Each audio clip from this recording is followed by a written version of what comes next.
If I asked you how you'd feel about someone opening up your skull and sticking a couple of thousand electrodes to your brain, I'm fairly sure I can imagine your response. But what if one day surgery like that was as easy as removing a wisdom tooth? And what if it could change millions of lives for the better? I know it still might not sound that appealing having stuff stuck in your brain, but bear with me. In 2016, Elon Musk, of Tesla and SpaceX fame, but you knew that, founded Neuralink, a neurotechnology company that aims to one day implant tiny computer chips into people's brains to improve their quality of life. In the short term, think paralyzed people being able to use phones and computers simply with the power of their minds.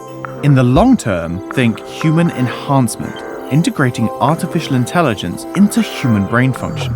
Okay, so it all sounds a bit science fiction, which shouldn't be that surprising, being that the concept was inspired by a series of science fiction novels. But actually, it's nowhere near as fictional as you might think. Here's the thing. Your brain is absurdly, inconceivably, mind-meltingly complicated. Harvard professor and neuroscientist Jeff Lichtman has said that if everything that could be learned about the brain equaled 1 mile, so far we have traveled 3 inches. But with the little we do know, we have already done amazing things, like creating technology that allows patients to move paralyzed limbs. So this isn't futurism. It's achievable, just phenomenally difficult. Still, a lot of the brain remains a mystery, especially the bits that are harder to access and investigate. Mapping all those bits is going to take some time. But once we understand the brain better, how do we use that knowledge to interface with it? Well, your brain contains about 86 billion neurons, and they're responsible for communicating with the rest of your body via your central nervous system. By connecting an electrode to an individual neuron, we can monitor exactly what signals it's sending and potentially send signals back to it.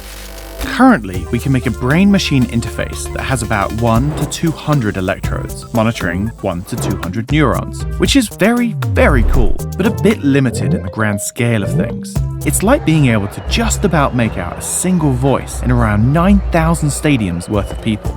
Now, I know that sounds like we're nowhere at all, but there are a couple of things to remember. The first is Moore's Law. In 1965, co-founder of Intel, Gordon Moore, observed that the number of transistors per square inch on integrated circuits had doubled every year since the integrated transistor had been invented, and he predicted that this would continue for the foreseeable future, which it mostly has. In BMIs, there's an equivalent to this. Stevenson and Cording's law, which states that the number of neurons we can simultaneously monitor has, over the past 50 years, doubled every 7.4 years. If this trend continues, which is a big if, we'll be able to map every single neuron in the brain as soon as 2025. Okay, so not that soon. But the second thing to remember is that we are already utilizing what we've learned to make extraordinary innovations. So it's not like we're just going to be waiting around for the next 200 years before we can start seeing the benefits. It's going to happen sooner than we think, and the potential ramifications, whether they're medical, technological, neurological, ethical, or even evolutionary, are colossal. If you're interested in learning more, I can't recommend a better resource than Tim Urban's Neuralink blog post on his website, Wait But Why. It's a great read, and I would have loved to just read the whole thing to you, but it goes into a bit more detail than we really have time for here. At present, it's not entirely clear where this technology could take us.